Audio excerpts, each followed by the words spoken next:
Hello everyone, welcome to AY tutorial. This is the part 2 of diabetes mellitus. From this video we are going to see the pathophysiology. So the pathophysiology of type 1 diabetes. Type 1 diabetes mellitus is characterized by the loss of insulin producing beta cells of the islets of Langerhans in the pancreas, which leads to the insulin deficiency. So, type 1 diabetes is caused due to the loss of insulin production by the beta cells of the islets of Langerhans of pancreas. So, these cells are within the pancreas that produces the insulin in response to rising the blood glucose levels, which initiates the cascade of events that leads to the insulin secretion through the exocytosis. Most affected people are otherwise healthy and of a healthy weight when onset occurs. So that's why we can call it as that obesity is also the responsible for the type 1 diabetes mellitus. Sensitivity and responsiveness to insulin are usually normal, especially in the early stages. Type 1 diabetes can affect children or adults but was traditionally termed as juvenile type of diabetes mellitus. Type 1 diabetes is partly inherited with multiple genes including certain HLA genotypes known to influence the risk of diabetes. So this HLA genotype is responsible for the type 1 diabetes. Type 2 pathophysiology of type 2 diabetes. Type 2 diabetes mellitus is characterized by the insulin resistance. So in type 1 diabetes there is the loss of production of insulin by the beta cells of Langerhans of pancreas, while type 2 is characterized by insulin resistance.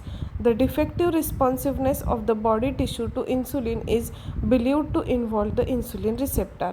In early stage of type 2, the predominant abnormality is reduced insulin sensitivity. A number of lifestyle factors are known to be important the development of type 2 diabetes mellitus, including this type 2 diabetes mellitus is caused by obesity, then lack of physical activity, poor diet and stress. Dietary factors also influence the risk of developing type 2 diabetes mellitus, such as sugar sweetened drinks and type of fats in the diet. Gestational diabetes mellitus resembles type 2 diabetes in severe aspects. It involves a combination of relatively inadequate insulin secretion and responsiveness.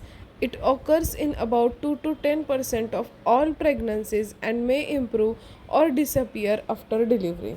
So, this gestational diabetes is a type of diabetes that develops during the pregnancy, typically in the second or third trimester, and usually resolves after the childbirth, but increases the risk of developing type 2 diabetes later in their life. However, after pregnancy, approximately 5 to 10% of the women with the gestational diabetes are found to have diabetes mellitus, most commonly type 2.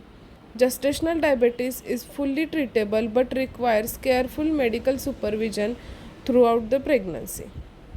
And the risk factor includes overweight or obese, having a family history of diabetes or previous gestational diabetes, and certain ethnicities, for example, Hispanic, Asian, and African American. Through it may be transient, untreated, gestational diabetes can damage to the health of the fetus or mother. There are certain risks to the baby that include macrosomia, that is high birth weight, then congenital heart defects. Increased levels of insulin in a fetus blood may inhibit the fetal surfactant production and causes respiratory distress syndrome. So, fetal surfactant production is crucial for the lung development and breathing, and it begins around 24 to 48 weeks of gestation, with adequate amounts typically produced by around 35 weeks, although it can be induced earlier by the factors like fetal stress or inflammation. In severe cases, perinatal death may occur most commonly as a result of poor placental perfusion due to vascular impairment.